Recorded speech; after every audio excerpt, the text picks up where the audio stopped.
And the first story for you, this is like the Shawshank Redemption in real life. When I heard about this one, we had to cover it. Karen Perrin was alone in her downtown Washington office, working on finishing up some last-minute travel plans for her boss. She called her husband, Lonnie Perrin, former Redskins running back, to let him know that she was on her way home. And the story goes down from there. As she packed up her stuff and before she left out, she decided she was going to run to the bathroom, have a little tinkle before she gets in the car. And what happened next was absolutely insane. You never could imagine it. So after washing her hands in the women's restroom, she went to open the door, but the handle wouldn't budge. So she said, I thought this couldn't be. That's what she said. This story is remarkable. So she went back to the stall and washed her hands again as if it was going to change anything. But she thought just maybe, the door is going to open again. She went, jiggled the handle, the door didn't open. Then it finally hit Karen. She was locked in the woman's bathroom. She spent 8 hours locked in the bathroom without a cell phone.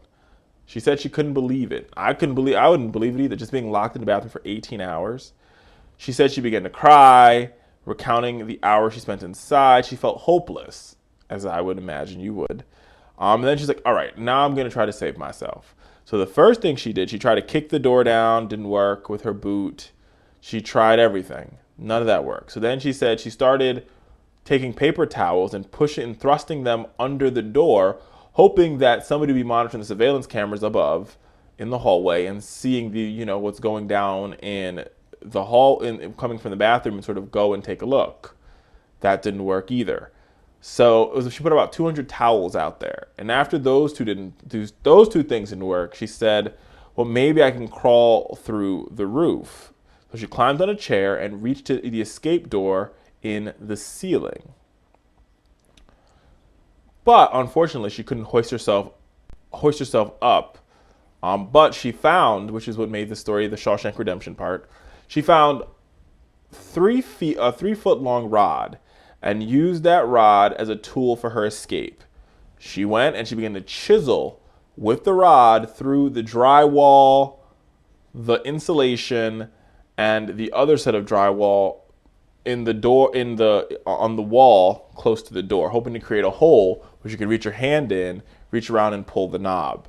She finally managed to do it. After 8 hours, she managed to escape the bathroom. And she said it reminded her of the Shawshank Redemption, the movie with Morgan Freeman, when they chiseled their way to freedom from a southern prison. She's taken a couple days off, as she should, to get some rest and relaxation. But the truth of the matter is that, listen, folks, be very careful when you go to these bathrooms. You can get yourself locked in there on accident.